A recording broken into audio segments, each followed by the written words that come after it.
Hello दोस्तों, स्वागत है आपका आज दूसरे क्लास में। डेली 2 बजे वीडियोस आपको मिल रही हैं और बहुत इंपॉर्टेंट वीडियोस सारी 1 to 1 लेके आ रहे हैं। थर्ड पेपर चल रहा है ये केमिस्ट्री का, ठीक है।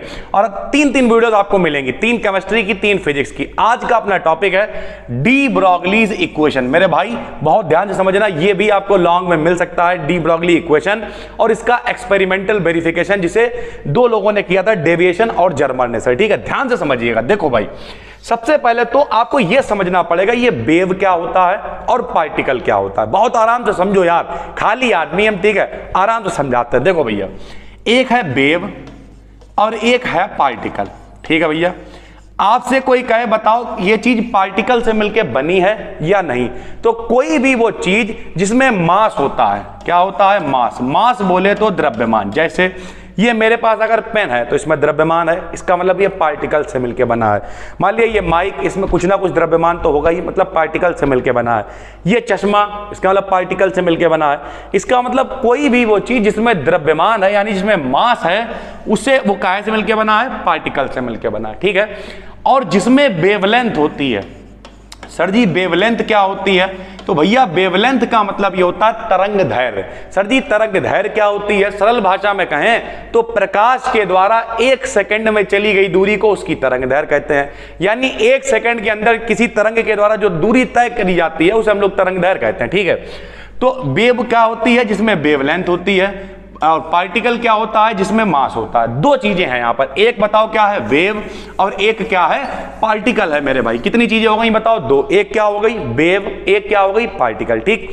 डी ब्रोगली ने यह कहा कि कुछ पार्टिकल्स ऐसे होते हैं जिनमें दोनों नेचर होते हैं, वेव नेचर भी होता है, पार्टिकल नेचर भी होता है। कैसे समझाते हैं आपको, देखिए 1924 यानी 1924 में डी ब्रोगली ने बताया कि सब्सटेंसेस में डुअल नेचर पाया जाता है। डुअल नेचर का मतलब सरल भाषा में कहें तो दोगलापन, अच्छी भाषा में कहें तो द्वैती प्रकृति, यानी डुअल नेचर पाया जाता है। इन्होंने बताया जब कोई highly moving small particle move करता है, जब कोई हाईली मूविंग, बहुत तेजी से मूव करता है, मान लिया ये इलेक्ट्रॉन है और बहुत तेजी से गति करता है, तो ये अपने पीछे एक तरंग छोड़ता हुआ जाता है, तो वह अपने पीछे एक वेव छोड़ता हुआ जाता है।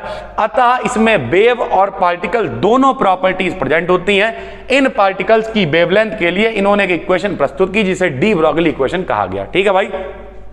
सरल भाषा में जब कोई बहुत छोटा पार्टिकल बहुत अंधाधुंध तरीके से गति करता है तो अपने पीछे एक तरंग छोड़ता हुआ जाता है। जैसे आप अपने घर के पंखे को देखना, पंखे में 3 पर ही होते हैं ना, लेकिन जब वो अंधाधुंध गति करता है ऐसा लगता है पूरा सर्किल बन रहा हो। उसी तरीके से जब कोई पार्टिकल चलता है तो ऐसा लगता है कि पीछे वो तरंग छोड़ता हुआ जा रहा है, ठीक है। तो इस तरीके से इसमें क्या है, डी ब्रोगली ने पूरी एक इक्वेशन दी। जो इक्वेशन क्या है, लैम्डा बराबर h/mv। बहुत आसान है, आराम से समझिए। हमने लिखा we know that from Planck's quantum theory. Planck की जो क्वांटम थ्योरी है वो क्या कहती है भैया, प्लांक का क्वांटम सिद्धांत हमने आपको कल भी बताया था, क्या होता है, E बराबर एच न्यू। E बराबर एच न्यू। E बराबर एच न्यू क्या होता है, इन्होंने कहा जो प्रकाश है वो छोटे छोटे पैकेटों या बंडलों के रूप में होता है जिन्हें हम लोग फोटोन या क्वांटा कहते हैं। और एक फोटोन या एक क्वांटा की जो एनर्जी होती है वो एच न्यू होती है, ठीक है भाई। तो इस तरीके से प्लांक थ्योरी हमने लिख ली, E बराबर एच न्यू। आइंस्टीन ने अपनी इक्वेशन दी थी E बराबर mc स्क्वायर। E बराबर mc स्क्वायर है, ठीक है। तो from equation first and second दोनों को बराबर कर दो। E का मान एच न्यू रख लिया, E का मान mc स्क्वायर रख लिया।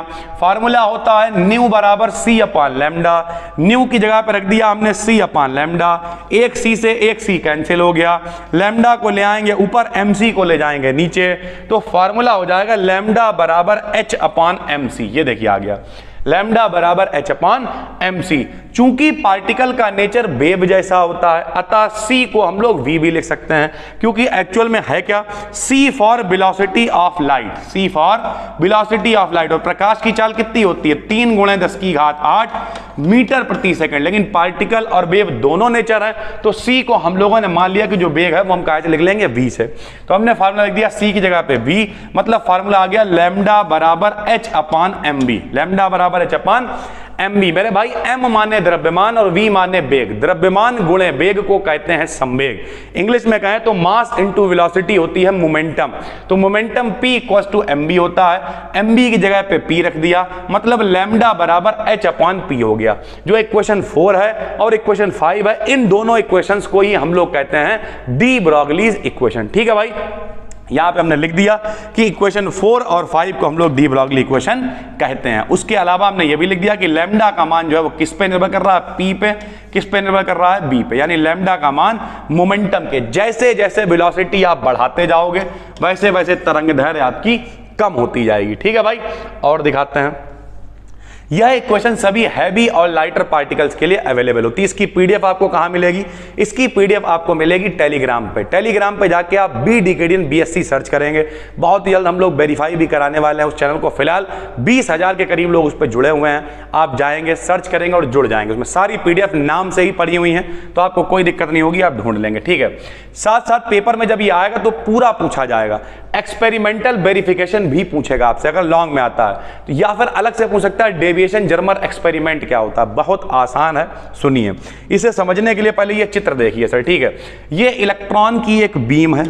ठीक है, इलेक्ट्रॉन की बीम मतलब अंधाधुंध इलेक्ट्रॉन निकलना है। ठीक, कहां से निकलना है? यहां पे कोई टंगस्टन रखा होगा। टंगस्टन क्या होता है? टंगस्टन भैया एक तत्व है, एलिमेंट है। जब उसे अंधाधुंध गर्म करते हैं, टंगस्टन आपने कहां देखा है? जो 10 रुपए वाला बल्ब आता है उसके अंदर जो गरम गरम होता है, जलता है लाल लाल, वो टंगस्टन होता है भाई। ठीक है, तो ये रखा हुआ है टंगस्टन। ठीक, टंगस्टन को अंधाधुंध तरीके से गर्म करेंगे। गर्म करेंगे तो यहां से बीम निकलेगी जो निकल के क्रिस्टल पे टकराएगी। टकराने के बाद ये बिखर जाएगी, इसकी स्कैटरिंग हो जाएगी और हमें कंसेंट्रिक रिंग्स मिलेंगी। सर जी, ये कंसेंट्रिक रिंग्स क्या होती हैं? कंसेंट्रिक का मतलब होता है समकेंद्रीय। तो हमें समकेंद्रीय गोले कह लो, रिंग्स कह लो, छल्ले कह लो यार, ठीक है, इस तरीके के मिलेंगे। और ये जो पैटर्न होगा, ये पैटर्न बिल्कुल एक्स रेज की तरह होगा। अब एक्स रेज जो है वो वेव नेचर रखती हैं, तो जाहिर सी बात है जब इनका पैटर्न जो है, इलेक्ट्रॉन का पैटर्न एक्सरे की तरह आ रहा है, इसका मतलब बहुत सारे लोग कहते हैं एक्सरा नहीं बोलते हैं, एक्स रेज बोलिए। ठीक है, या फिर एक्स रे बोलिए। क्या कराने गए थे? एक्सरे कराने गए थे, इस तरीके से। ठीक है, लेकिन ठीक है, अड़ोस पड़ोस में रहोगे तो आप एक्सरा ही बोलोगे, क्योंकि रियलिटी है। जो देश शब्द होते हैं, कहते नहीं पानी आनी कुछ नहीं होता है, लेकिन बोलते हैं हम लोग सर। ठीक है, तो इस तरीके की चीजें, इससे जो डिफ्रैक्शन होगा, यानी जो इलेक्ट्रॉन की बीम फैलेगी, वो जो पैटर्न आपको ये मिल रहा है, ये बिल्कुल एक्सरे की तरह होता है। तो डेविएशन और जर्मर ने कहा एक्सरे जो है वो वेव नेचर रखती हैं। तो इसका मतलब इलेक्ट्रॉन में द्रव्यमान तो इलेक्ट्रॉन का है ही, यानी वो पार्टिकल तो है ही, लेकिन इसका जो नेचर आ रहा है वो एक्सरे की तरह आ रहा है, मतलब ये वेव नेचर भी रखता है। इस तरीके से वेरिफिकेशन होता है। और जो इससे तरंगदैर्घ्य हमें मिली, वो तरंगदैर्घ्य भी एक्सरे से मैच करती है, डी ब्रॉगली वाली तरंगदैर्घ्य। तो इस तरीके से इन्होंने सिद्ध कर दिया है। देखिए कैसे, यहां पे लिख दिया डेविएशन और जर्मर ने प्रूव किया कि इलेक्ट्रॉन्स वेव नेचर रखते हैं। इन्होंने क्या किया बताओ? अभी हमने आपको बताया, गर्म टंगस्टन से निकलने वाले इलेक्ट्रॉन्स की बीम को निकल क्रिस्टल पर सब्जेक्ट किया, जिससे इलेक्ट्रॉन बीम की स्कैटरिंग शुरू हो गई। स्कैटरिंग मतलब ये बिखरना स्टार्ट होगा सर। ठीक है, इस स्कैटर्ड बीम ऑफ इलेक्ट्रॉन को ऑब्जर्व करने पर कंसेंट्रिक रिंग पैटर्न प्राप्त हुए। हमने आपको बताया कंसेंट्रिक मतलब समकेंद्रीय। प्रकार आप लो, एक गोला बनाया, केंद्र वही रखा, दूरी बढ़ा दी। दूसरा बनाया, केंद्र वही रखा, दूरी बढ़ा दी। तीसरा बनाया। इस तरीके के जो गोले आप बनाते हो उन्हें कहते हैं कंसेंट्रिक रिंग्स। ठीक है भाई, ये जो पैटर्न प्राप्त हुआ ये एक्स रेज के पैटर्न के समान था। ठीक है भाई, तथा एक्स रेज का नेचर वेव नेचर होता है। इसका मतलब इलेक्ट्रॉन भी वेव नेचर शो करते हैं मेरे भाई।